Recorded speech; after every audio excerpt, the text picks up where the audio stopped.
Feel like you're stuck in career limbo? Clock in, clock out, repeat. No growth, no new opportunities. It's time to break out and break into tech.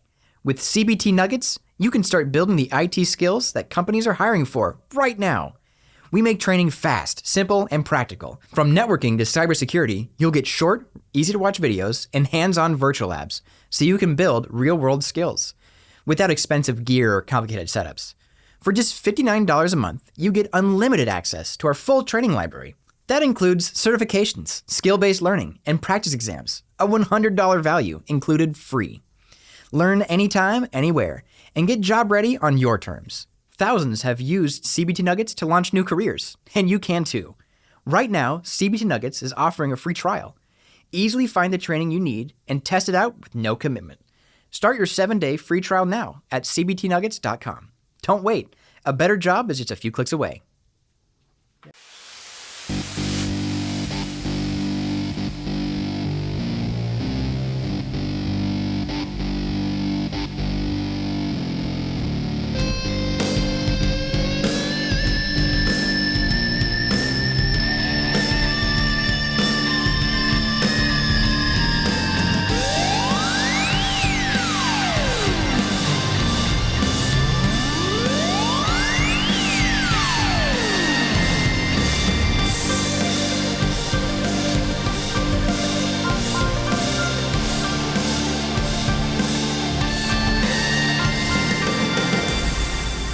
Hey, everybody, welcome. Here we go. It's that time again. Matt Connarton Unleashed, and we are live from the studios of WMNH 95.3 FM in glorious downtown Manchester, New Hampshire.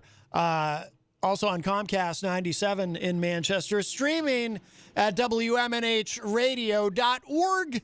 And on the Facebook, on the Matt Connarton Unleashed Facebook page. And, of course, you can go to my website, mattconnerton.com, for all of your live streaming options and social media links and contact info and phone numbers and email addresses and archives of the show, etc., etc. And hello to our friends at Raw Talk Online. It is Tuesday, June 1, 2021. Hello, everybody. By the way, we are also, from what I understand, we are in 3D and in Technicolor as we begin unofficially. It's unofficially the start of summer. Of course, summer doesn't really begin until, what is it, the 21st, 22nd of June, somewhere around there. But it's hot.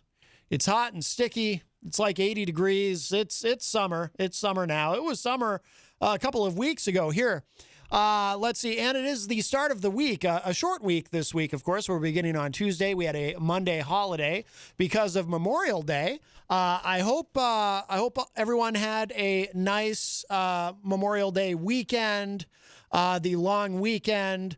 And as I say that, I realize that may have been deeply offensive to Nikki Haley. If she happens to have been listening, former UN ambassador and, of course, former governor of, was it Louisiana? She got very upset. Nikki Haley over the weekend got very upset with Vice President Kamala Harris, calling her unprofessional and unfit for office because she had the temerity to tweet out something about enjoy the holiday weekend or something like that. And Nikki Haley presenting an argument that our vice president, completely disrespectful to our troops and to the veterans who we rightly celebrate and memorialize on Memorial Day. Of course, all of our brave men and women who have died for this country, who have perished in the line of duty. And Nikki Haley thought this was terribly disrespectful for Kamala Harris to just tweet out, enjoy the weekend or something like that. I forget what the exact verbiage is, ignoring the true meaning of Memorial Day. Now, actually, funny thing about that, it turns out, in case you didn't know, Kamala Harris earlier in the day did make some comments and some tweets about what Memorial Day is really about and the true meaning of it and the importance of it and so on and so forth. And then also some people on Twitter noticed that Nikki Haley, when making her comments, she also posted a picture of herself with her son at the beach, apparently enjoying, apparently they dared to enjoy their Memorial Day weekend outdoors at the beach. But, hey, what are you going to do, right? I mean, it's obvious what Nikki Haley is doing. She's gonna play this game. They always, and this is what they always do when there's Democrats in power. You saw a lot of this during the Obama administration. Any opportunity they could take to say, "Aha! Look at that! Look at what President Obama did there. Look at what he said. He wished somebody a happy Memorial Day. He clearly see." If you needed any more proof than that he actually hates America and isn't even a real American, see, that's what they would have been saying about Obama. And I'm sure they did at various times when he, said things like Happy Memorial Day or enjoy the weekend. Look at that, Obama. He hates America. So you're going to see a lot of that over the course of the Biden administration as well. And Kamala Harris, because she is a person of color, you'll see a little extra. It'll be a little extra. I think the young people say that these days. Nikki Haley was a little extra over the weekend, as she's tweeting from the beach. So anyway, I hope my saying, I hope everyone enjoyed the Memorial Day weekend. I hope that didn't trigger anyone. Anyway, I do hope you enjoyed the weekend. And see, because it's not a binary choice, more than one thing can be true at one time. A lot of people don't know that. A lot of people think everything is black and white, left or right. So I'm going to combine these things. These things can coexist. I hope you enjoyed the holiday weekend, and I hope that you took time to reflect on what Memorial Day is actually really about. Oh my goodness, you can do two things at once. You can actually have, did you know this? You can have two different thoughts in your head at the same time about something. It's amazing, isn't it? See, a lot of people don't know that. So they think you can either wish someone enjoyment during their long weekend, or you can reflect on what Memorial Day is really supposed to be about. They don't know that you can do both at once. See, that's so for anyone who has been unclear on that, I hope I've been helpful to you on this. Let's see, but yes, it is the beginning of the week because we were off yesterday. Sometimes on some holidays we will still be here live, but Memorial Day is a very important holiday, so we did take yesterday off, as did the morning show. But you can give us a call today if you'd like to enter the conversation. 603-250-6007, 603-250-6007. You can also text me at 617-917-4476. Tweet me at Matt Connarton, or send an email to matt@mattconnerton.com. And of course, you can always opine and interact in the Facebook Live chat. But the best thing to do so that we can hear and enjoy your dulcet tones is to give us a call at 603-250-6007. Let's see. Programming note, Thursday, Easy G will be Skyping in with his entertainment report. He will not be here in person as far as I know, but he will be Skyping in. And I believe our friend Christian Lacoste will be joining us live in the studio as well. So, which is good, because if Easy G, for some reason, if he doesn't come through on the Skype, maybe Christian can do the entertainment report. But yeah, so and I think John Hopwood wants to. I got some text messages from John Hopwood, but I need to go back and read them more carefully. I'm a little unclear on what he was trying to put across, but I think he might be in studio with us tomorrow. Let's see. Well, I do want to remind you, of course, about our wonderful sponsor, the Hop Knot, in the Brady Sullivan at 1000 Elm Street, right across the street on this beautiful day. However, don't go there today. Monday and Tuesday is their weekend, but they will be open tomorrow. Of course, they have delicious gourmet pretzels. They have craft beer. They have wine. They've got every Thursday night is trivia night hosted by the great Bill Cini. Fridays, they have live music. Our friend Grant Lampton, of course, doing a residency there, playing there every Friday night. They have Sunday brunch. They've got a big weekend coming up for Juneteenth, the weekend of June 19th.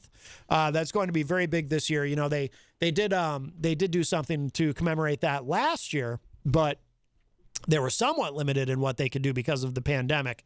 So this year it's going to be a very, very big deal. And I think there's still time, too, for you to get involved if you are a business, an organization of some kind, a charity, whatever it may be. If you'd like to be a business partner with the Hop Knot regarding Juneteenth, I can put you in touch with Kenny over there. Just send me an email, matt@mattconnerton.com. That's the easiest way to get in touch with me, and I'll connect you with Kenny and Trudy at the Hop Knot. But yeah, Juneteenth is going to be a very big deal here. There's going to be live music. There's going to be presentations.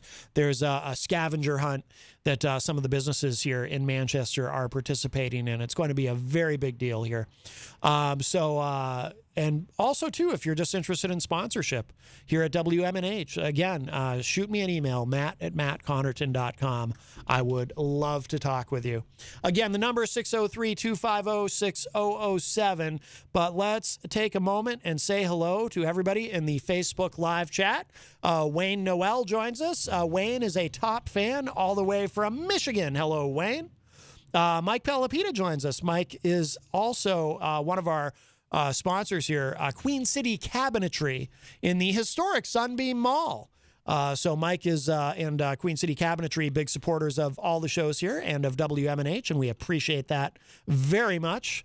Jenny is in the chat room and says, "Shalom, peeps."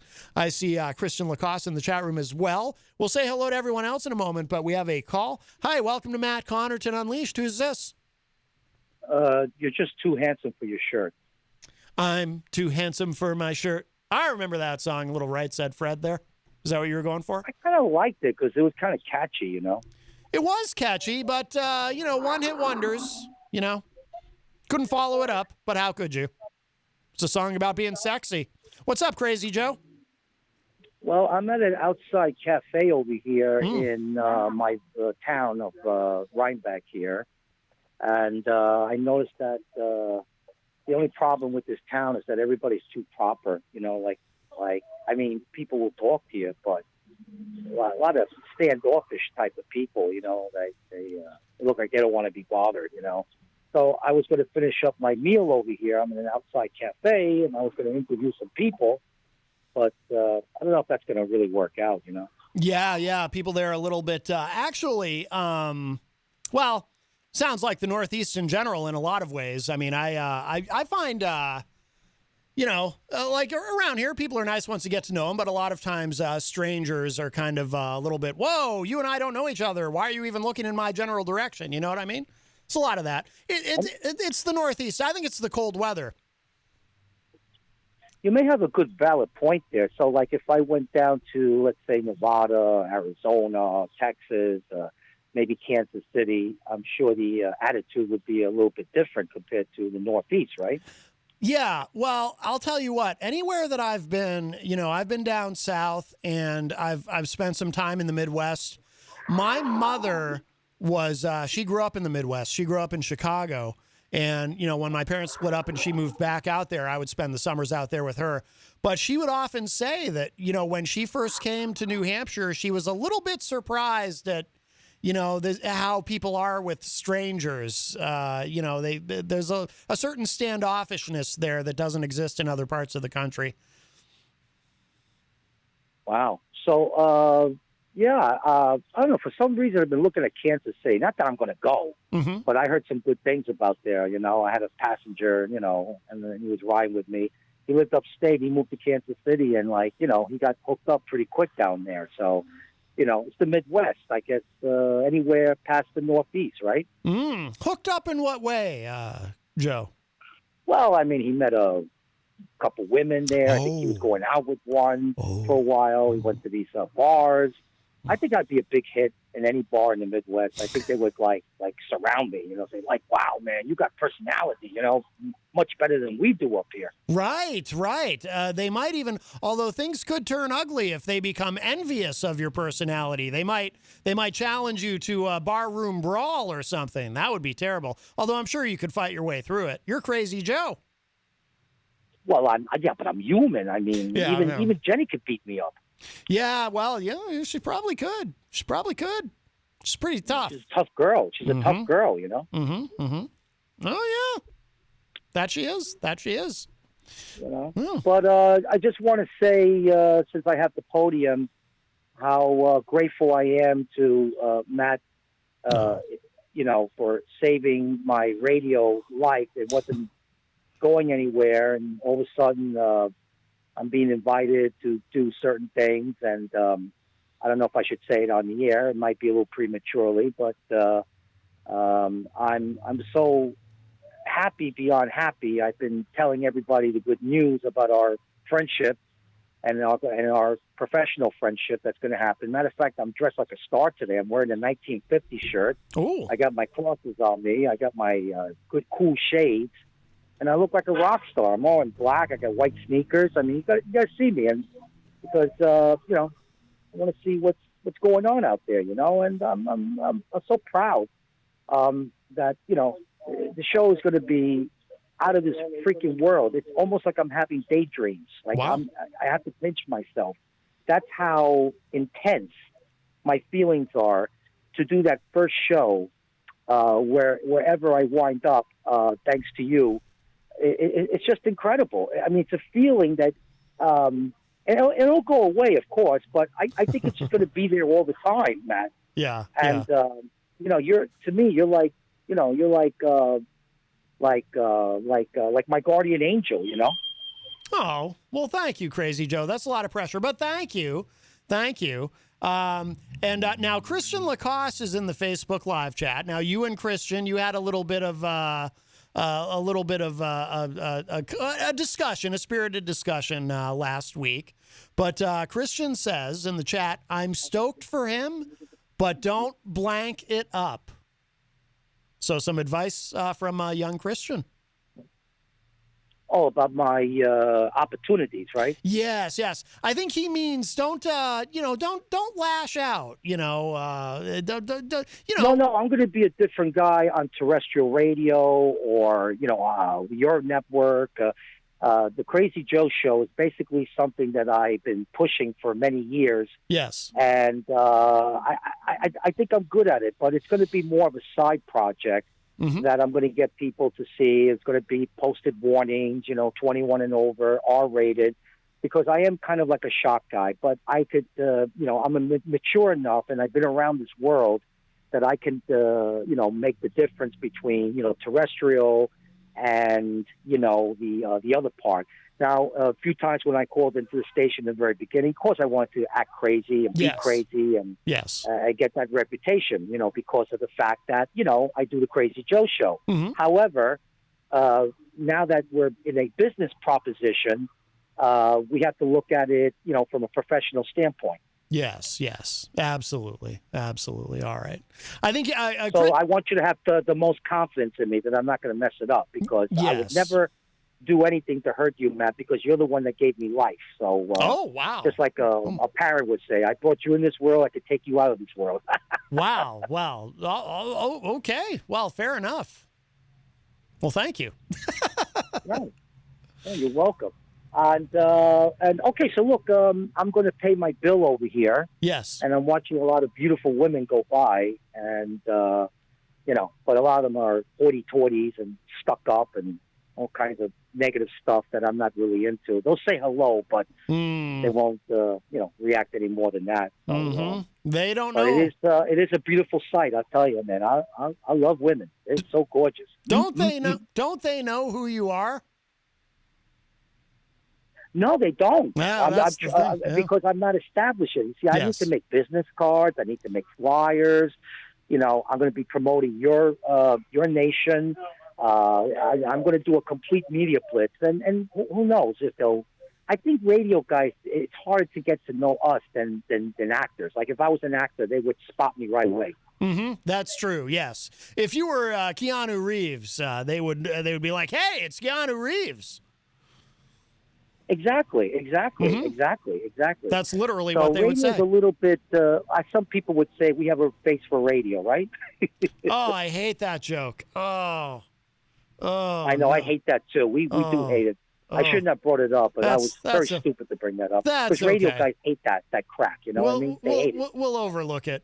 I don't hate it because it's insulting. I just hate it because so many people say it, and everyone who's ever said it to me, like they say it like they're saying something original and clever, and it's like, no, dude, I've heard that literally 1,000 times, and it's there's a certain individual who used to call this station occasionally and said it and thought he was being clever, but I don't think we hear from him anymore. I think he's just probably at home lying down on his goose feather pillow.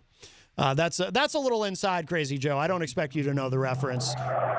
Yeah, well, I'll never say it again. I promise you. No, okay. I just heard. Was that a car peeling out? Is everything okay there? Is someone? Yeah, I'm on the main street here of my town, and there's a municipal parking lot, or actually the bank parking lot, or the strip mall parking lot. Someone just robbed a bank? There's a lot of cars here and traffic.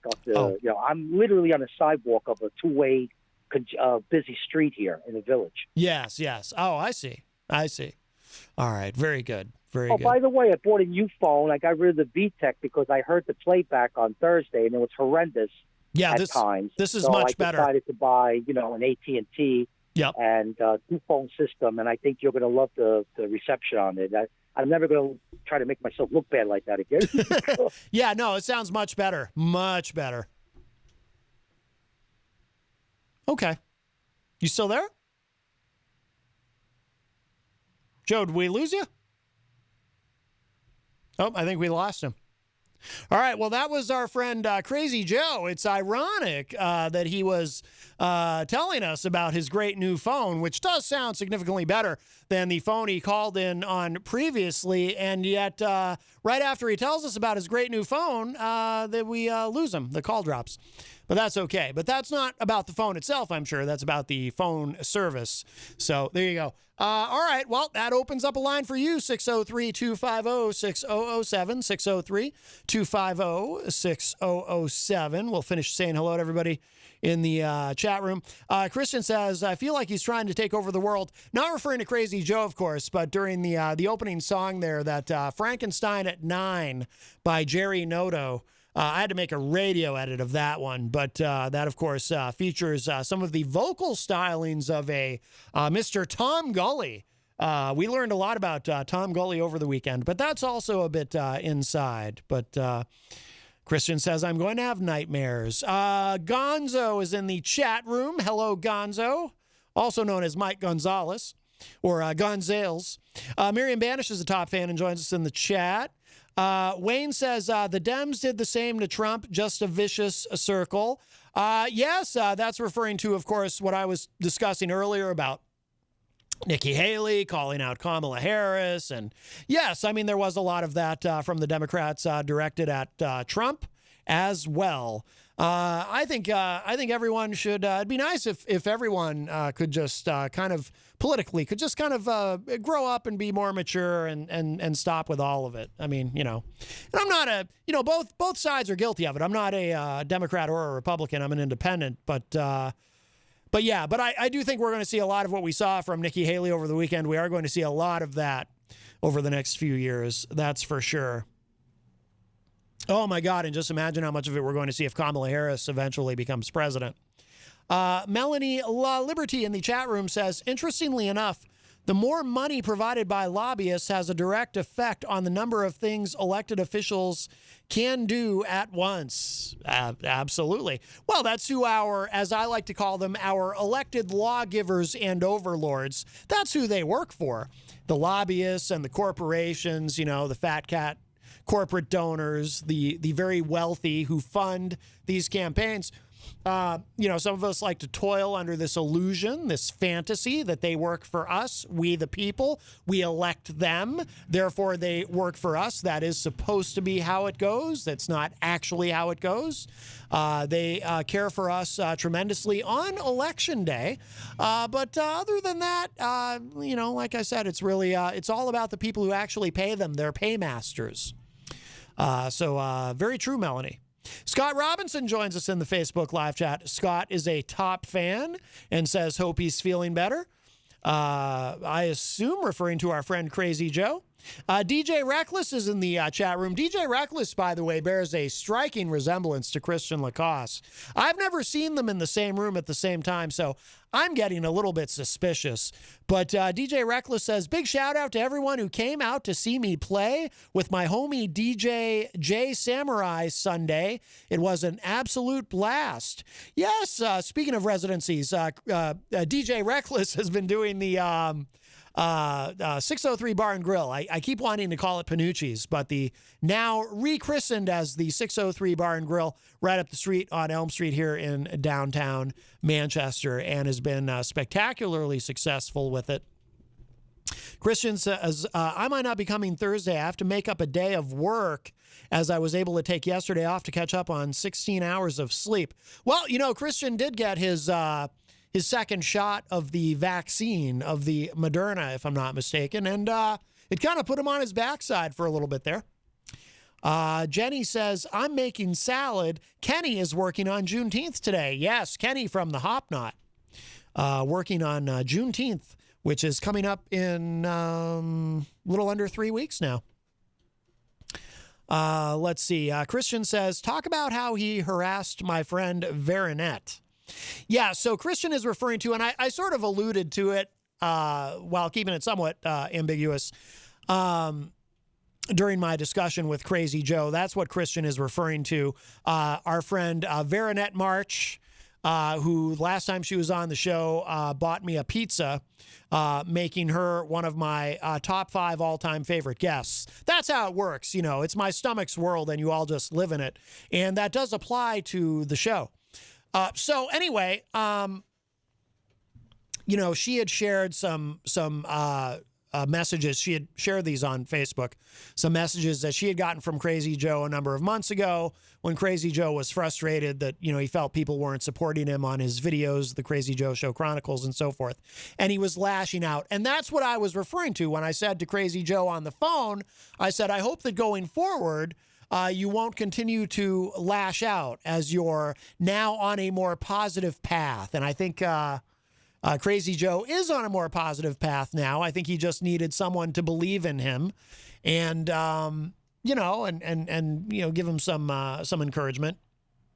And also to kind of try to explain to him a little bit that, look, if people aren't paying attention to what you're doing, it's not something to take personally. It should not be an affront to you and your character. It is, people are busy, and it takes time to build an audience, to build a following, and so forth. But I think he gets it. I think he does. He had Mike Pelopita mentioned in the chat room last week, he had like a 40-minute conversation with Crazy Joe and enjoyed it very much. And that Joe's a very nice guy, but he, sometimes he might get into the character a little much. Sometimes he's a little extra. Like I said, I think the young people say that now. Sometimes Crazy Joe can be a little extra. But I think we've got him on a more positive path. Let's see. I think Melanie heard. Was it Crazy Joe using the word girl, or was it me? Melanie said, I haven't checked, but I'm assuming Jenny is a full-grown woman. Yes. Full-grown. In fact, I believe she is medium height for a female.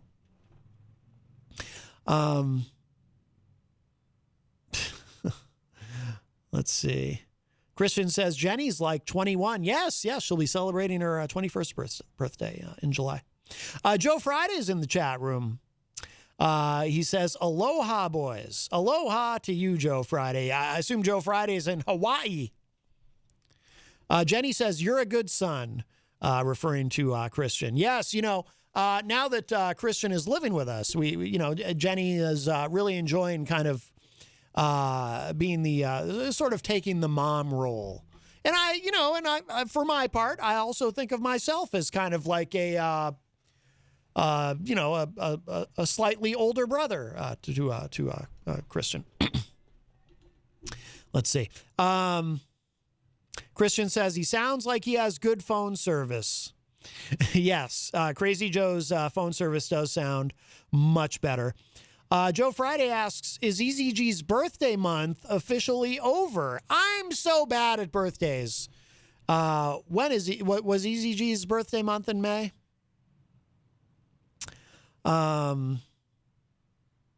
Scott Robinson says, politics is nothing but a game and we are the pawns. It does often seem that way, does it? Does it not? Well, speaking of politics and political figures, I do want to... We'll get into some news stories here. One of the most influential voices in all of politics, and I think you'll agree with me. Some of you may take issue with this, but someone who is truly just pivotal in modern American politics and contributes tremendously, I think, to the dialogue in this country, the ongoing dialogue, is. And there's some big news about this individual now, making waves in the world of politics. And most of you probably already guess who I'm referring to and what I'm about to discuss. Actor Steven Seagal has joined the pro-Kremlin party. Yes, it's true. It finally happened. According to Reuters, Hollywood actor Steven Seagal, a longtime admirer of Russian President Vladimir Putin, has joined a pro-Kremlin party, the party said on Sunday. So the party itself has made this announcement that Steven Seagal is now one of their own. By the way, I've seen License to Kill, and, it's a movie with Steven Seagal is in it. Seagal received a party membership card at an alliance named Just Russia Patriots for Truth on Saturday. Boy, you take the Just Russia part and it sounds like an organization that would storm the Capitol or something, Patriots for Truth. Let's see. I'm sorry. I shouldn't conflate these things. This is very important. I should approach this with the proper reverence because we are talking, of course, about, I dare say, one of the top 5 most important political figures of our time. And, one of the most exciting B-movie actors of the 1990s, Steven Seagal. Seagal received a party membership card of an alliance named Just Russia Patriots for Truth on Saturday. A video released by the party showed it was formed earlier this year when 3 leftist parties, all of which support Putin, merged into one. Seagal, a Russian citizen since 2016, proposed a crackdown on businesses which damage the environment. Oh, well, okay. All right.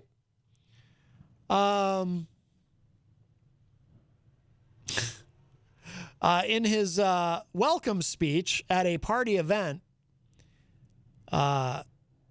he said, quote, without being able to arrest people when we just find them, they are probably making more money of the production of the things that are defiling the environment, unquote. Okay. The party controls a faction in the lower house of the Russian parliament and plans to take part in a parliamentary election in September.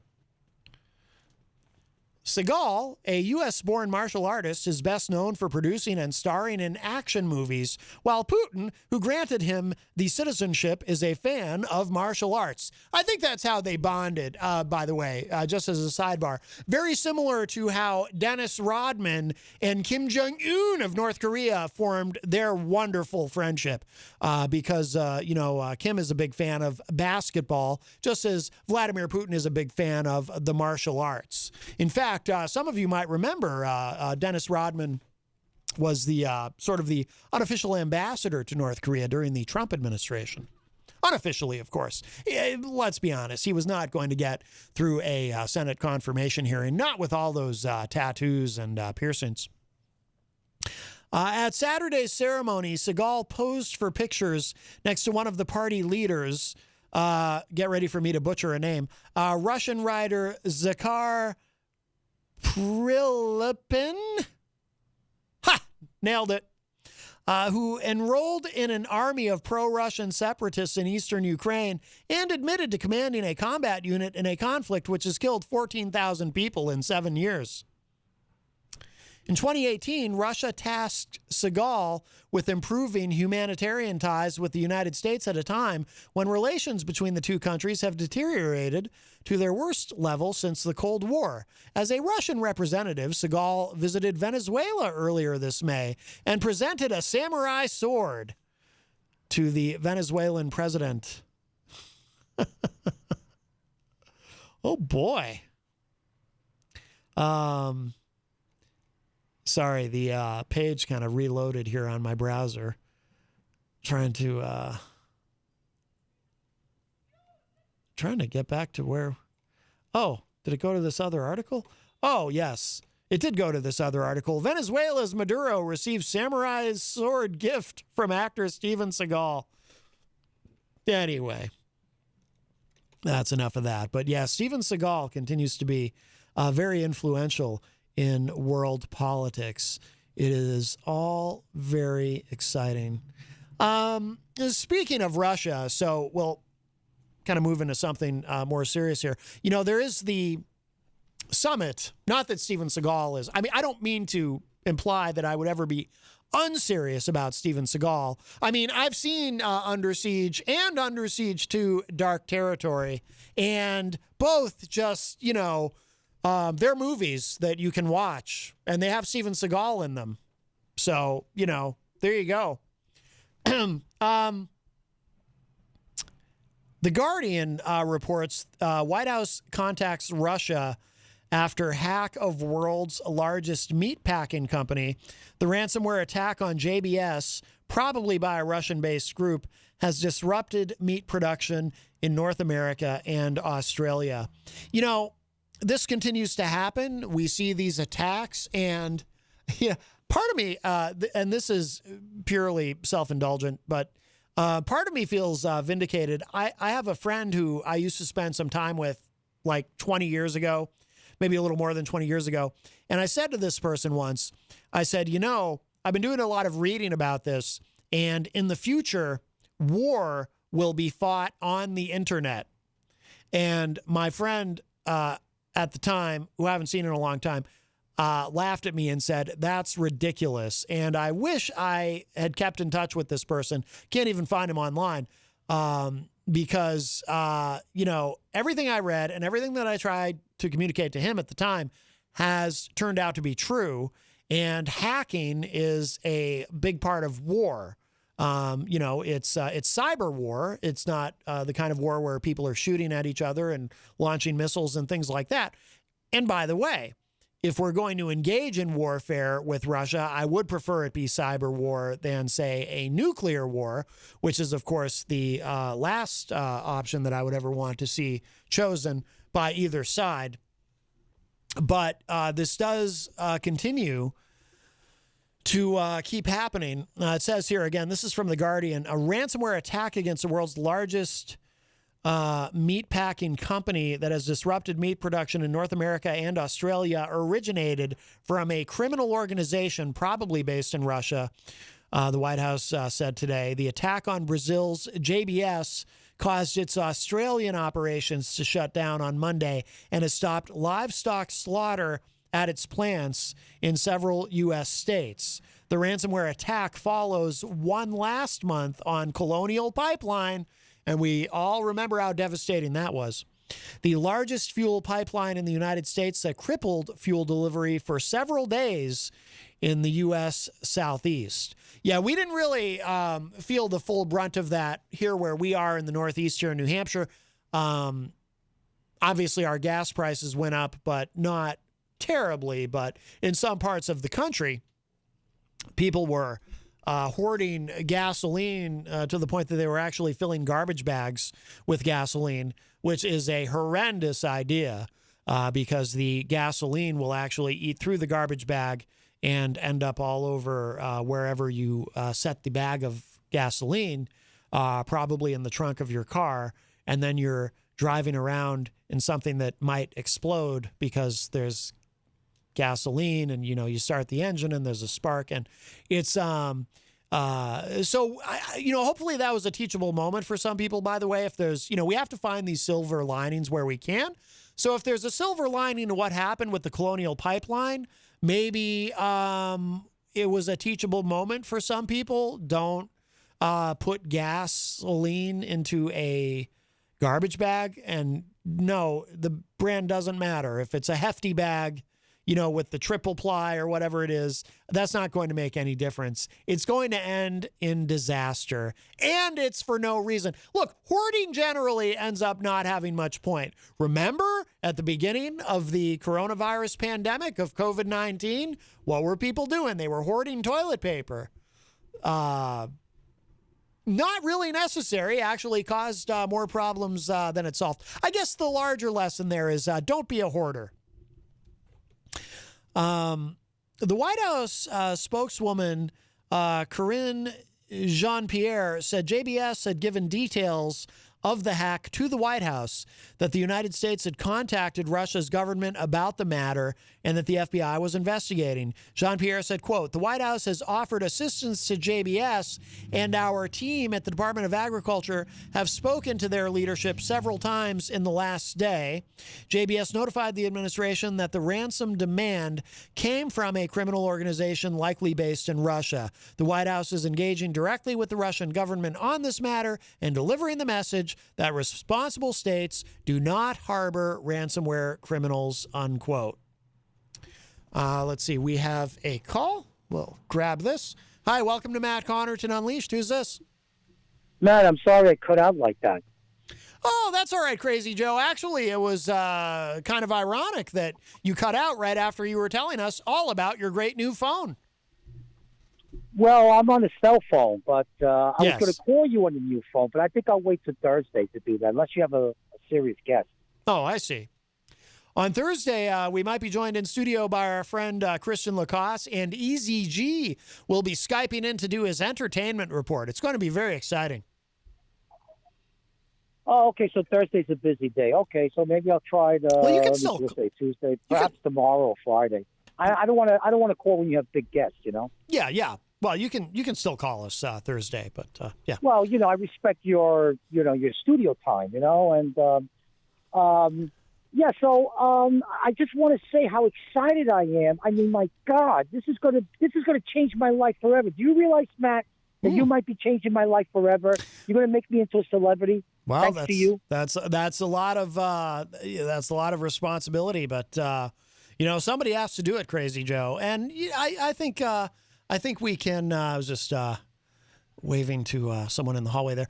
For those watching online who were wondering what I was doing just now, I think that you are destined for stardom, and if it wasn't me, it would be someone else to help you. But I'm happy to be here.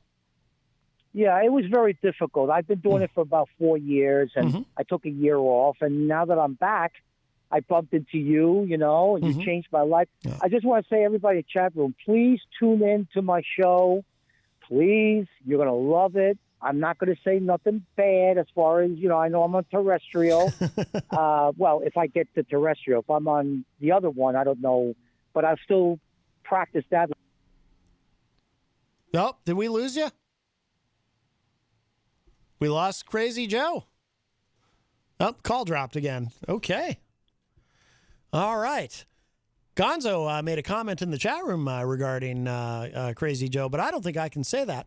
Dan Lavasser in the chat says, "Are you poo-pooing on hoarding?" No, you can hoard if you like. I just don't know what the point is. I'm a bit of a minimalist myself. It's like the Tyler Durden character says in Fight Club, the things you own begin to own you.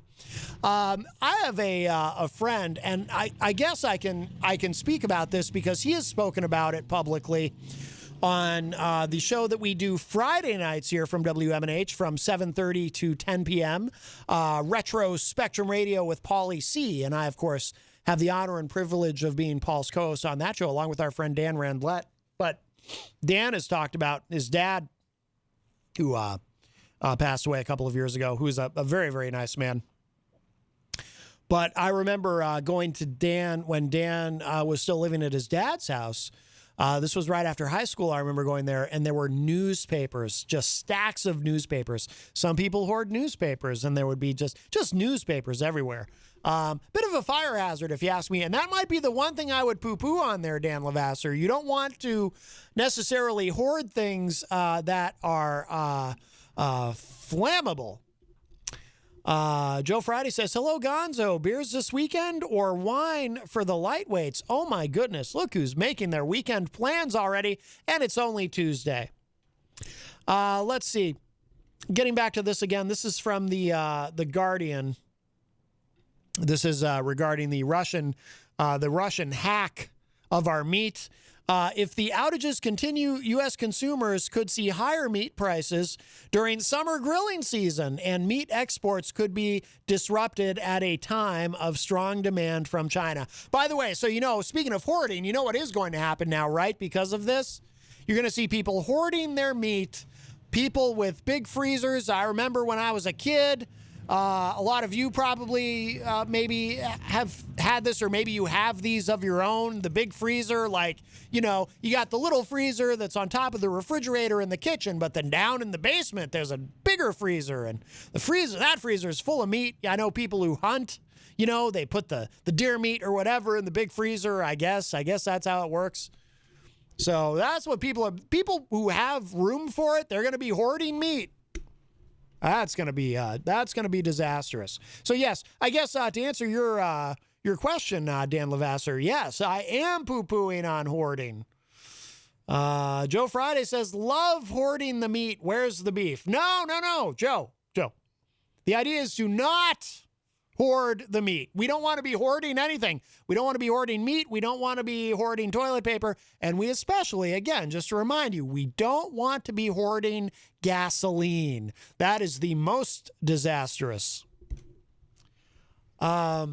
JBS said it suspended all affected systems and notified authorities. It said its backup servers were not affected. The company said in a Monday statement, quote, on Sunday, May 30th, JBS USA determined that it was the target of an organized cybersecurity attack affecting some of the servers supporting its North American and Australian IT systems. Resolution of the incident will take time, which may delay certain transactions with customers and suppliers, unquote. So it sounds like to me that I'm trying to figure out, is this something where they're going to need to potentially pay someone? There's a little bit more to the story, but it just gets into some other details. But what this makes me think about is, and we never really got a chance to discuss it on the show, and we're coming up on a break. Maybe we'll dive into it more in the second hour, although we do have some other things too. I have some more Steven Seagal news to share. No, I'm kidding about that. But they call it ransomware because, they hack your company, they hack your software, they hack your security systems, etc. And then they hold it for ransom, and you pay them to get them to undo what they did, basically. I mean, this is a hyper simplification and it's reductive, but I don't know enough about it to really speak intelligently about it. But there was a lot of controversy around the decision of Colonial Pipeline when they were hacked, and the disastrous consequences that that had in terms of gas shortages in a few states. This was not it didn't set off a national crisis, but this side of the country, the East Coast, did see gas prices go up, and there were a few states where they did, in fact, where they were rationing gas, and there were gas stations running out of gas. Like I said, here in New Hampshire, we didn't see any of that. It didn't extend up this far, but it's a very difficult situation when you have something that's affecting so many people, what do? See, Colonial Pipeline paid the ransom. They paid the $5 million. I think that's what the number was, the $5 million to get everything unlocked and so they could start to get everything back online. But that was a controversial thing to do. See, some people think that if you do that, and that by them doing that, that sends a very bad signal, because what it tells every other ransomware hacker in the world is this can work. If you can create enough of a disruption, you will be paid millions of dollars. It's the same reason why some people think you should not negotiate with hijackers. If someone hijacks a plane, and they've got a plane full of hostages, you don't negotiate with them. You figure out a way to get in there and kill them. By the way, I'm not saying I don't take that position necessarily. It's much more complex than that. I'm just saying, though, this is why some people say you should never do any of that. It's why some people say, appeasement doesn't work. Actually, I think that's broadly agreed upon in terms of foreign policy. Appeasement doesn't work. It only enables the person you're trying to appease to actually be more aggressive. So what do? So Colonial Pipeline decided to pay that money. And a lot of people cried foul and said that was the wrong move, because that just encourages every other cyber hacker and cyber attacker to try to pull that off. But the problem is, it's such a no-win situation. I don't know what the answer is. Because on the one hand, of course it sends the wrong message. But on the other hand, boy, I'll tell you, when the economic consequences are potentially so dire of not paying the money, Colonial Pipeline made the decision to pay the money. And I don't think, it's not like anyone forced them to do it. That was a decision they made. And I guess perhaps it's the cost of doing business, but I don't know what the right answer is. I mean, that is a catch-22, and it's in the true sense. Hi, welcome to Matt Connarton Unleashed. Who's this? Hi, Matt. It's Ron. How you doing, sir? Hey, good, Ron. How are you doing? Could be better, but on the pipeline situation, I can only imagine that maybe the FBI kind of wanted them to pay the ransom, and even though these people are sophisticated, but maybe by paying the ransom, it will lead to the people that perpetrated it. I don't know. I mean, it's not as simple as it sounds, but that's the only link that we have, or they have, to the people that did it. Oh, I think I see what you're saying, Ron. So in other words, you're saying the FBI might have told Colonial Pipeline, go ahead and pay the ransom, and maybe we'll be able to get closer to who these people are, figure out who they are. I mean, basically, I can't, because it's such a vast thing that I will never understand in my 10 lifetimes. But I mean, it seems like it's the only thing that we or they have that could lead in the direction of, who put it all together and made it happen. I mean, not marked bills. I know it's not paid in cash, but somehow, some way, there's got to be a trace, and a person that picks it up and drops it off. I don't know, but maybe that's the absolutely only way to, figure it out, is to pay the ransom. You might be right. That is very possible. Now, I haven't seen that, but that doesn't mean that it's not necessarily the case, because it may be that, the FBI did privately encourage Colonial Pipeline to go ahead and do that. Because maybe it would. It's actually, that's a great theory, Ron. Joe Friday is in the chat room. He says, I'm in agreement with Ron. It's a good theory. It's very sound. I mean, I don't know. And we may never know. But Gotcha. It is a good theory, though. I think you right, might be Sal. right. Yeah. All right. Thank you. Hey, I don't know why, but it's funny when I talk with you. I don't know. It's because sometimes maybe you're walking away from the mic, but you go in and out, in and out. When I hear you clearly, I hear you clearly.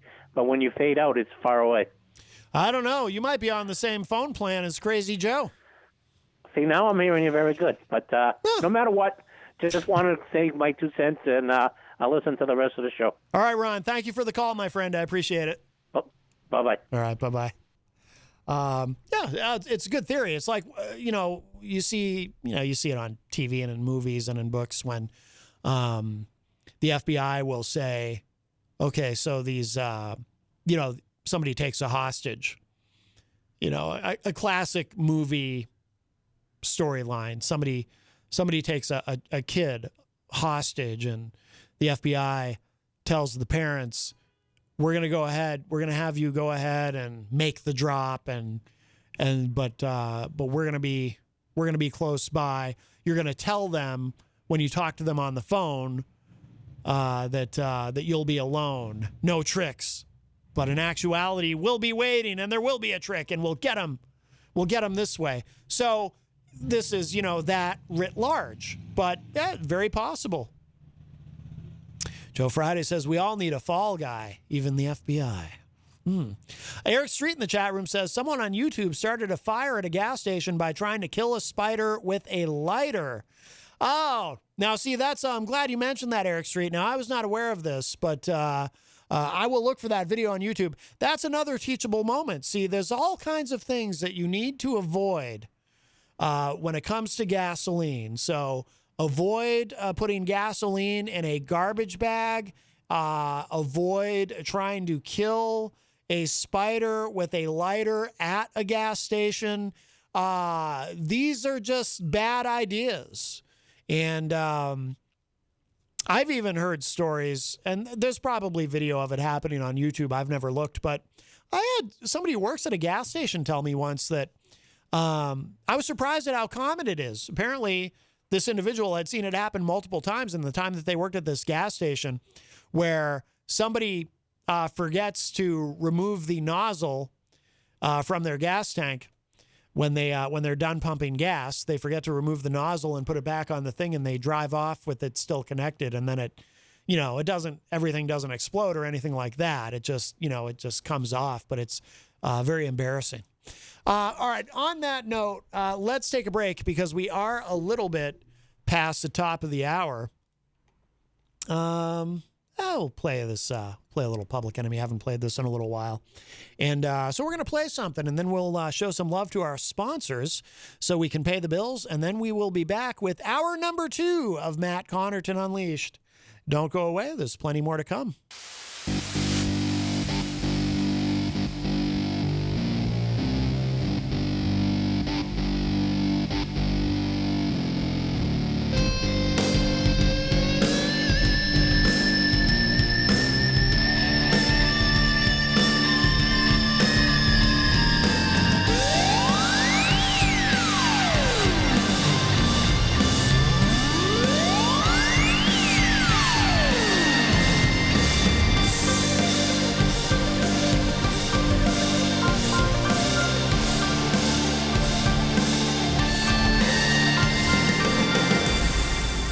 Welcome back, everybody. We are well in hour number 2, numero dos of Matt Connarton Unleashed, and we are live from the studios of WMNH 95.3 FM in glorious downtown Manchester, New Hampshire. Also on Comcast 97 if you're in Manchester, streaming at WMNHradio.org. And we have a call. We'll grab this. Hi, welcome to Matt Connarton Unleashed. Who's this? Matt, Ronnie, one more time. Yes. Hey, 2 things. One, don't get mad at me, but I think I'm going to start hoarding corned beef. And I know how much you like it, but I think I'm going to start hoarding the corned beef. Ron, you can hoard all the corned beef you want.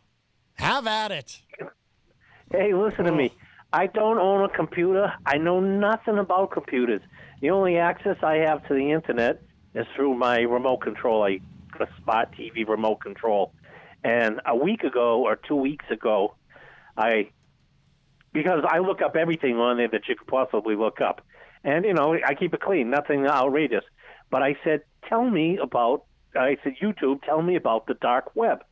And I didn't know anything about it. I guess there's the regular web, there's kind of like a medium web, and then there's the dark web. Well, they brought me into the dark web, and I could just browse and browse and browse, and there were people that would explain the dark web and saying how you can buy guns and missiles and tanks and anything and everything, and because it's done on such a level that I'll call it a server, maybe it isn't a server, but one server will communicate to another one, and then all across the world they start communicating, and it's done so quickly and somehow that it can't be traced. But if you ever, look into the dark web, and it said, stay off the dark web, don't look, don't buy things, whatever you do. But if you ever wanted to, they said, this is the way you can buy things and you won't get ripped off and the this and the that. But it talked about all the reasons you don't want to be on it. And that was the first and last. I dropped it, but it's a scary thing. But they said, you could hire someone to do anything you wanted. And so maybe that, back to the money and the FBI, maybe that the guy's smarter than the rest of us, and he's already figured out a way to have it, deposited somehow, some way through that dark web thing. So that's it. It's hard to converse on something so very little bit about. Absolutely. All right, Ron. Well, thank you. All right, kid. All right, thank you for the call. Bye-bye. All right, bye-bye. Yes, the dark web. Well, as I've often said, that's how you can find my other show, Matt Connarton Unsheathed, which is not carried here on WMNH, but is in fact only available on the dark web. And I'm legally prohibited from telling you how to find it. And it is behind a paywall. But yes, the dark web. Yes, I don't go there. Let's see. Joe Friday in the chat room says, yikes, it can all be traced, Ron. Yes. The dark web. Scott Perry of Courtesy Call is in the Facebook live chat. He says, thank you to all who listened to episode 20 last Sunday. Let's see. Yes, Courtesy Call, a great political podcast done by our friend Scott Perry, who's been on the show, and we'll have him on again in the future. But he has a new episode every Sunday. By the way, and I do want to move on to a couple of other things before we run out of time, but we've got a bit of time left. This sometimes people bring up, why the worry about Russia so much, and it actually surprises me a little bit when I hear, and I'll just give you an example. Sagar Enjeti, who is one of the hosts of a show called Rising, which is on thehill.com and on their YouTube channel. So The Hill is thehill.com is a website that I like a lot. And it's The Hill as in Capitol Hill. It's a great political site. But they also have a show that they produce Monday through Friday, hosted by Sagar Enjeti and Crystal Ball. And Enjeti is the conservative, and Crystal Ball is, and yes, that is her actual name, Crystal Ball.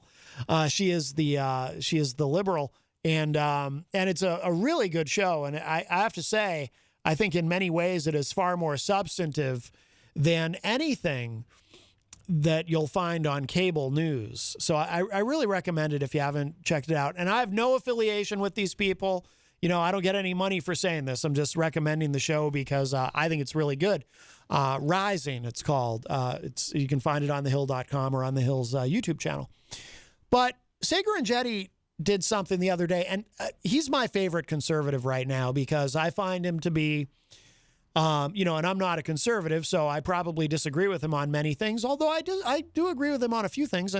But I find him to be very intellectually honest. He doesn't engage in a lot of whataboutism. He's not, I wouldn't necessarily call him a never Trumper, but he's not particularly pro-Trump either. He's, kind of calls it like he sees it. Obviously he agrees with Trump on a lot of policy and will say that, but he also has never been afraid to call Trump on his BS. So I like Sagar Enjeti a lot, and I trust him. But he did something the other day where he's talking about Russia and how, we need to be tough on Russia. And he seemed to be, and again, he's a conservative, but he seemed to be somewhat encouraged by the Biden administration clearly taking a tougher stance on Russia than the Trump administration did. But he made a comment. He made a comment about, why are we so concerned about he called them a failing petrol state. In other words, they're not great economically. There's been a lot of deterioration there.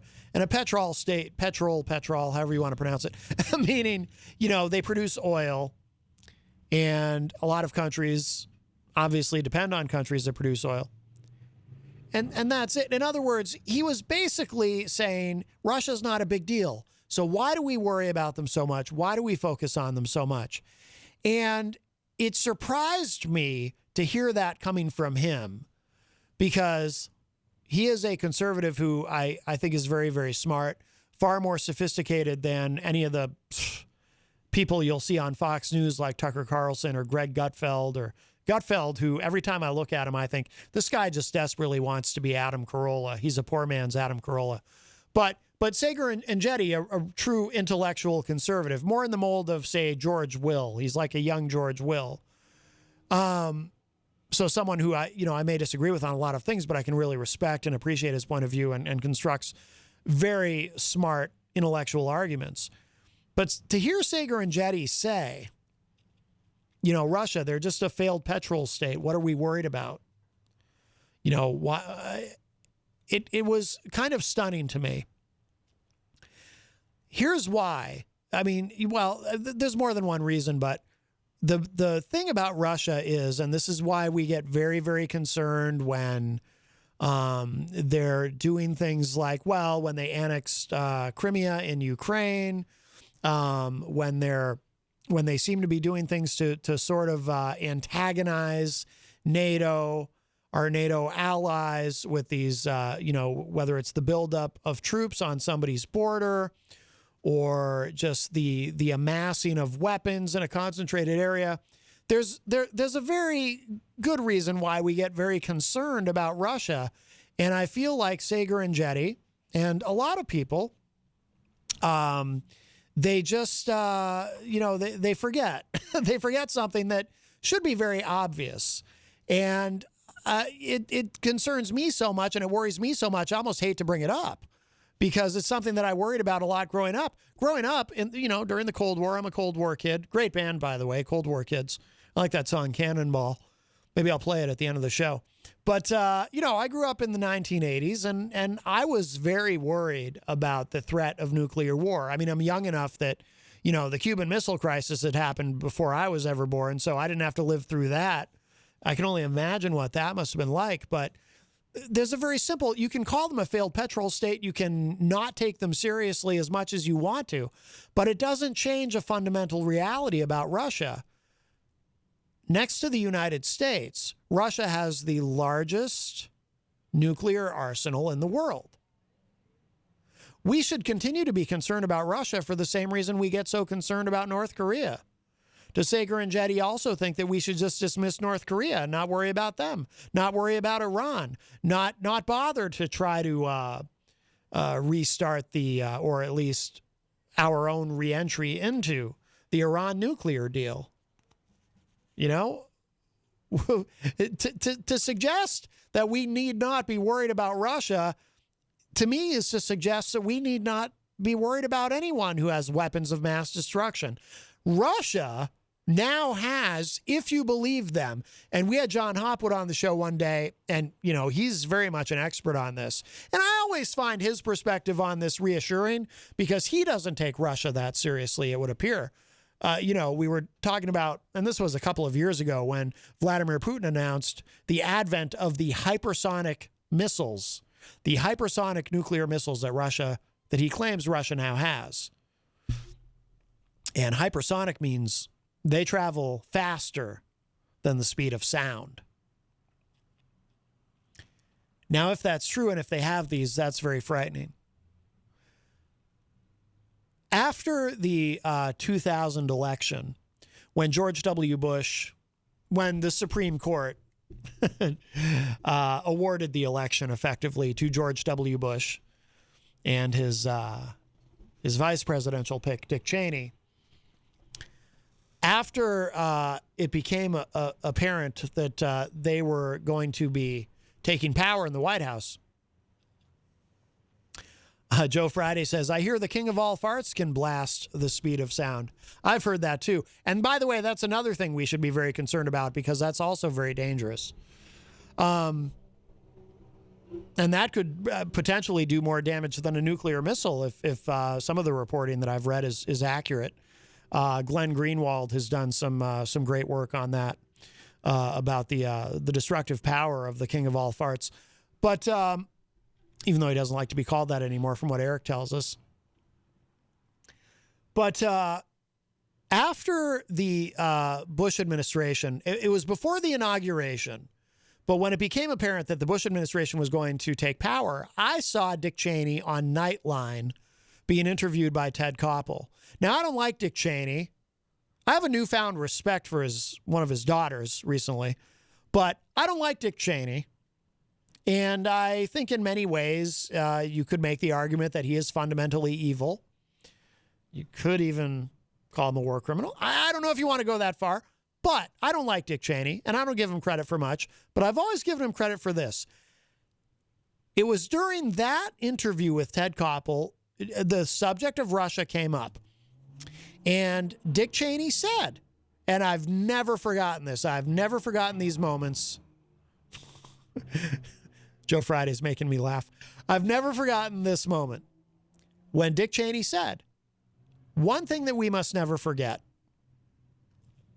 maybe we don't want to focus on Russia, maybe we don't want to take them seriously, but one thing we must never forget, and I'm paraphrasing, I don't remember his exact words, but I think I've got it pretty close. Russia, the former Soviet Union, still has the capability to destroy the United States.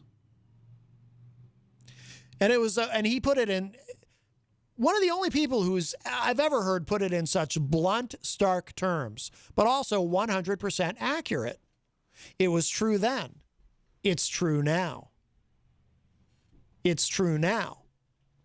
So anybody who wants to be dismissive, like Sager and Jetty was, and again, I was stunned by his comments,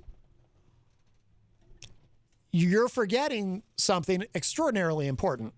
And something that we must always remember. And something that continues to make me very nervous even now. Russia has, right now, the capability, the nuclear capability, to incinerate most of this country in less time than it takes to have a pizza delivered. Facts. So the idea that we don't have to worry about them that much, we don't have to take them seriously, they're a failed state. Well, you don't want them failing too much. You don't want them to completely implode. As much as we don't like Putin, as bad as Putin is, what if somebody even worse takes over? What if somebody crazy takes over and they have access to those nukes? And I have. See, this is the true. This is why I bring this up. So this is from thebulletin.org. Nuclear notebook. How many nuclear weapons does Russia have in 2021? Now, during the Obama administration, by the way, the Obama administration, and some people made fun of him for it, which I thought was bizarre. Some people did. War hawkish people. People you might see appearing on cable news shows talking about the need for building more and more weapons, who also, and they won't tell you on these cable news shows, they won't mention that, former general, retired General Barry McCaffrey, or retired Colonel Jack Jacobs, or whoever, these people who go on these cable news shows and talk about having a really hawkish foreign policy and we need more weapons and we need more war. The answer to war is not always, but very often, we need more war. And there's never any sort of disclaimer. There's never any sort of reminder for the viewers. Oh, by the way, Colonel Jack Jacobs currently serves on the board of Raytheon, or I don't know that he does. I'm just using an example. Or retired General Barry McCaffrey currently serves on the board of Boeing, and, they make things that kill. And, there's never any mention of that. There's no disclosure. And so a lot of these people, they would take issue with Obama's efforts to work with Russia to reduce the number of nuclear weapons in the world. But you can, and not have anyone be less safe, certainly, not have any less of a deterrent. We already have enough of these nukes to destroy the world several times over, and to ensure that, nothing survives. Joe Friday says in the chat, Texas Mike could do some damage himself, beers and barbecue. No, I did not say poutine, French fries with gravy and cheese curds. No, Putin.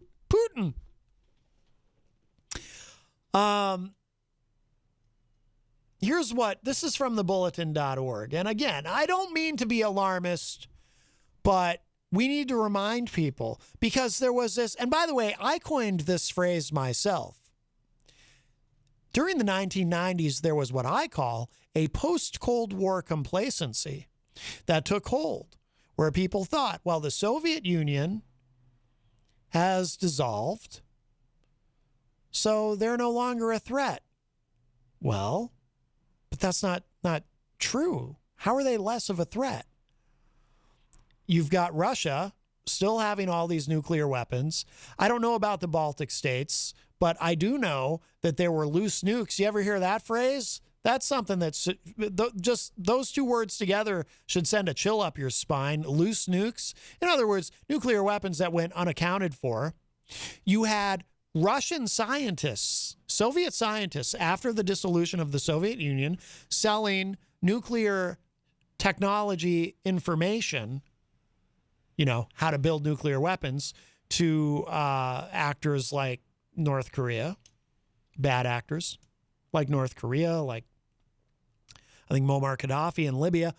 You've got all this going on.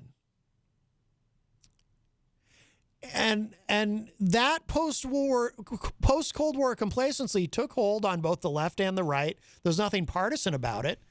I remember a really bad moment during the 2012 election, when some of you might remember this. Mitt Romney, who was ridiculed for saying this by his opponents, said during I think it was on one of the Sunday morning talk shows, he said that Russia posed the greatest geopolitical threat to the United States. And he was ridiculed. All these people said, what year is he living in? Russia? No, we got to worry about terrorism. We got to figure out how to fix things in Iraq and Afghanistan. We got to worry about ISIS. That's the real threat. Russia? Russia's not a threat to us. Again, it's that post-Cold War complacency. And they all ignored that Mitt Romney, they left out a word when they would ridicule him, geopolitical. Because what was happening at the time, and it still happens, of course, we try to do things, the United States tries to do things at the United Nations, tries to build these coalitions to do things, to accomplish certain things diplomatically and strategically, and Russia gets in the way over and over. Russia gets in the way. That is what Mitt Romney was talking about, a geopolitical threat. That's just one example of how Russia's a geopolitical threat. Geopolitical. See, you can take it's too easy to take things out of context just by taking out a word. So then you got everybody going around saying, and by the way, I did not support Romney in that election. Actually, I voted for Gary Johnson. But he was right. And this was borne out over the course of years preceding. But Romney was right. And I remember one of the debates. It was the one where they were sitting down, I believe. And Obama tried to get real cute and said something he tried to use one of the, this might have been before memes were really a thing, but he tried to use something that the young people might say. And he said to Mitt Romney during this debate, he said, Governor, this was in regard to Russia, Romney's comment about Russia as being the greatest geopolitical threat to the United States. Obama says, Governor, the 1980s called and they want their foreign policy back.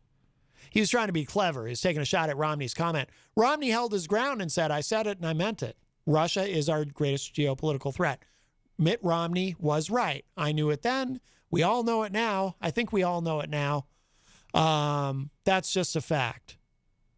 And I applaud the Obama administration's efforts to work with the Russians to reduce the number of nuclear weapons, but it was also incredibly naive on the part of the Obama administration, who on a few occasions did seem a little bit in over their heads with foreign policy, to be so flippant about the threat. Just because you're working toward reducing the threat doesn't mean there is no threat. Now, again, so this is from thebulletin.org. A little bit of an update on what's happening here. Russia is in the middle of a decades-long modernization of its strategic and non-strategic nuclear forces to replace Soviet-era weapons with newer systems. In December of 2020, President Vladimir Putin reported that modern weapons and equipment now make up 86% of Russia's nuclear triad, compared to the previous year's 82%. In addition, he noted that he expects the number to rise to 88.3% in 2021. As in previous years, Putin's remarks emphasized the need for Russia's nuclear forces to keep pace with Russia's competitors. Quote, it is absolutely unacceptable to stand idle. The pace of change in all areas that are critical for the armed forces is unusually fast today. It is not even Formula One fast, it is supersonic fast. You stop for 1 second and you start falling behind immediately, unquote. Putin also noted his disappointment with the deterioration of the U.S.-Russia arms control regime, and declared that the United States withdrew from the Anti-Ballistic Missile Treaty, the Intermediate Range Nuclear Forces Treaty, and the Open Skies Treaty under contrived pretexts. He also addressed the uncertainty around the New START treaty. Quote, we have repeatedly stated our readiness to extend the treaty, but there has been no response, unquote. By the way, they did get that done on their way out the door, if I'm not mistaken, the Trump administration renewing the START treaty, I think. If I get these treaties a little bit mixed up. The Open Skies Treaty we withdrew from because, if I remember correctly, Russia was pretty flagrant about violating it. But again, the larger point that I make here is Russia is still a nuclear threat to us, to NATO. If they move on, this is the whole reason why I never wanted us in Syria. Because I thought the risk of us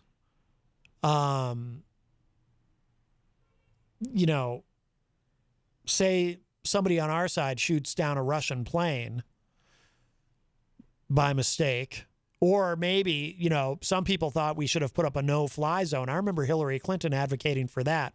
We're going to put up a no-fly zone over Syria.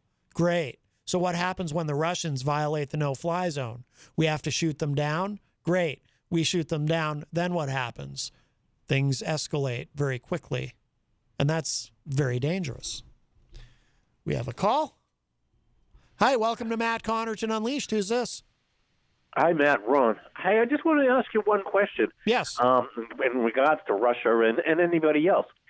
With nuclear attacks, how can Russia attack us or anyone knowing that the retaliation will be their own destruction, that because we can launch from air or sea or land, and so if we know they're on our way, we're going to send ours. So I would think that that's the only thing that protects all of us from nuclear attacks is the threat of the retaliation. Right. Yes. Mutually assured destruction, MAD, which is something I heard a lot about growing up. No, you're right, Ron, and that hopefully keeps us safe. The problem is it's not perfect. If you ever look, if you want, it's interesting research, but also very terrifying research to do. The number of times, if you look into it, the number of close calls is shocking, and just the ones that we know about, close calls because of maybe a misunderstanding or a miscommunication, close calls because a system somewhere malfunctioned. Sun glare. What's that? Sun flare caused the system malfunction. Yep. Russia thought for sure that missiles were coming in, and they had one person who risked his job saying, "No, do not retaliate. This is a fluke," and it was a sun flare. Yep. I know exactly. Yeah, there's a whole documentary about that that's really interesting, Ron. I know the guy you're talking about. He actually passed away just within the last couple of years. I'm looking for his name, but yeah. So that's the thing. We can't depend on mutually assured destruction on that concept to protect us. There's just too many things that can go wrong. Yeah. All right. I want to go back to listening. Sometimes I get more information by listening, but I just had to put in my 2 cents. No, I appreciate it, Ron. That was a great insight. Thank you for calling. All right, brother. All right, man. Bye. Take care. Bye-bye. Yeah, I'm looking for the guy's name. I cannot remember his name. But so what happened is, so for those who don't know, Stanislav Petrov. So what happened was, and I wish I could remember the name of the documentary. There's probably more than one that's been made about this. But this was, when was this? Like 84? It was during the Reagan administration. Well, basically what happened, because, we're, sorry, quarter of, geez. Goes by so quick. Here's the short version. And if you want to look it up on your own, again, his name is Stanislav Petrov. He died in 2017 at the age of 77. So he's sitting in a silo or whatever, some sort of control thing where in Russia, he's in the Russian military and he's in charge of monitoring things, incoming. We have NORAD. He's in, I guess, the Russian version of NORAD. So he's keeping an eye on things, and he sees that the radar is showing an incoming ICBM, an intercontinental ballistic missile, from the United States. So imagine it, if you can. He's sitting there. This is his job, is to monitor this. And if he sees something, he's got to alert somebody that he sees something. And then he's got to launch. He's got to start launching nukes. So he's sitting there, I'm sure, never thinking that anything's actually going to happen, right? He's sitting there, and it shows up on his radar. There's an incoming nuclear missile from the United States. And he waits. And I think, instead of doing what he was supposed to do, what he was required to do, what the protocol said, he waited. And then I think, if I remember correctly, it showed a second missile and even a third missile had launched. So I think he's got 3 incoming nuclear missiles from the United States, and he doesn't act. And his reasoning was he believed it was a mistake.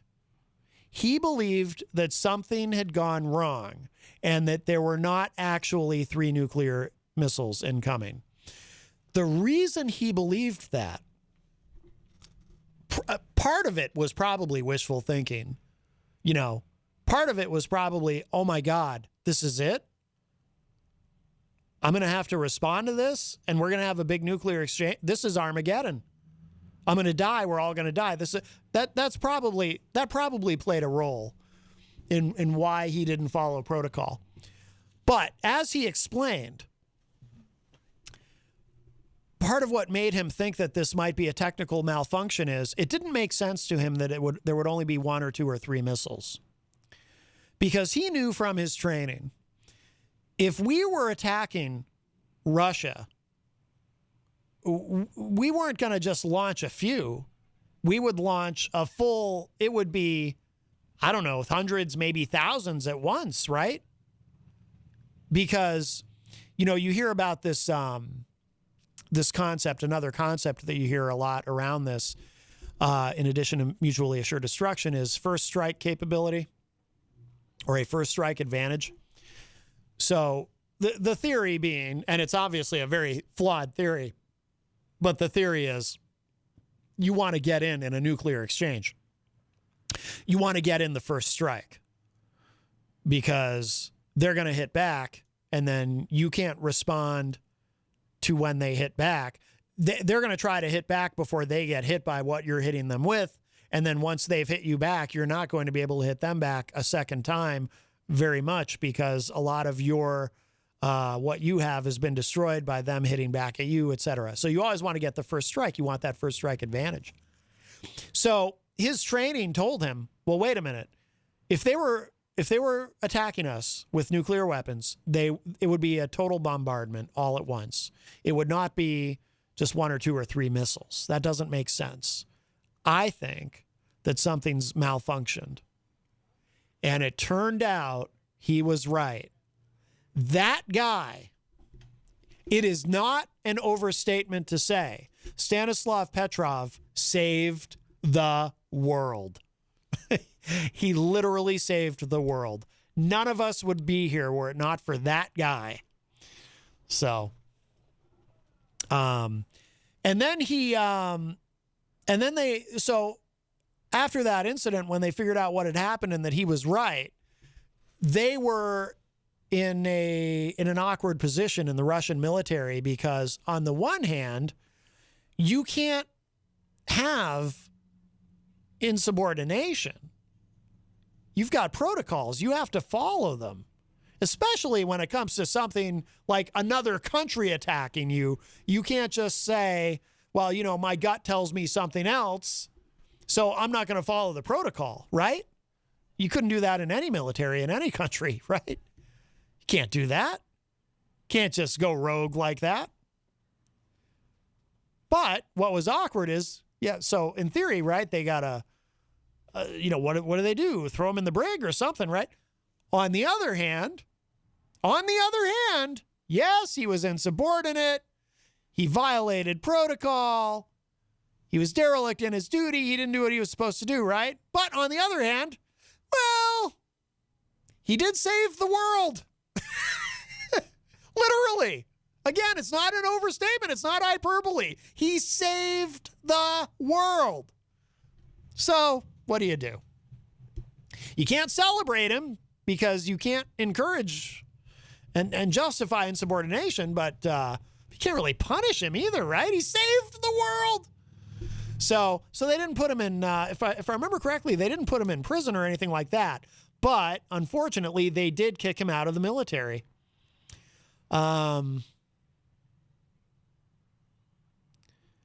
Trying to just glance at this quickly to see. I can't remember exactly. There's too much information here. I'm looking at Wikipedia. So they did. I think they did kick him out of the military, but they didn't prosecute him for anything or put him in prison because he did save the world. So there you go. But yeah, but to the larger point, there is too much that can go wrong, and there are a number of documentaries about close calls that have happened. There was another one. There was something, I think it was very early in Reagan's presidency. Really interesting. The incident has a specific name. Operation Reagan nuclear close call. There were several. Oh, there's a whole Wikipedia page on list of nuclear close calls. Anyway, there was an incident during the Reagan administration where we were conducting war games, but the Russians thought that what was happening was not a war game, but was legitimate. And so they almost ended up attacking us with nukes. Just another example. We have a call. This will probably be the last call of the show today. Hi, welcome to Matt Connarton Unleashed. Who's this? Hi, Matt. Ron, I want to hear what you had to say, but wasn't the Bay of Pigs another incident?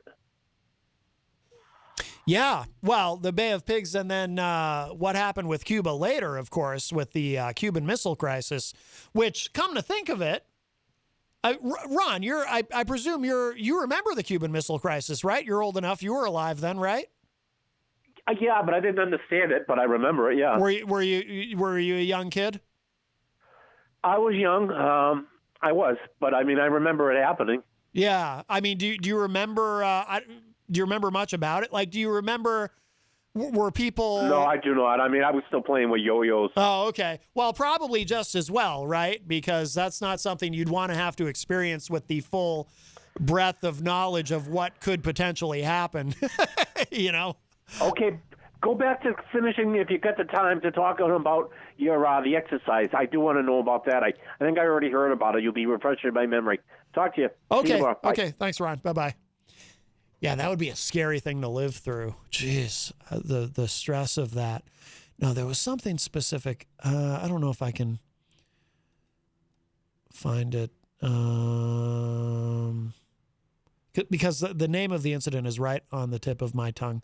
Might have to save it for another day. But yeah, there was this, I want to say it was like, no, I was going to say Broken Arrow, but that's a movie. No, but yeah, the Russians thought they were listening, because they were monitoring our communications.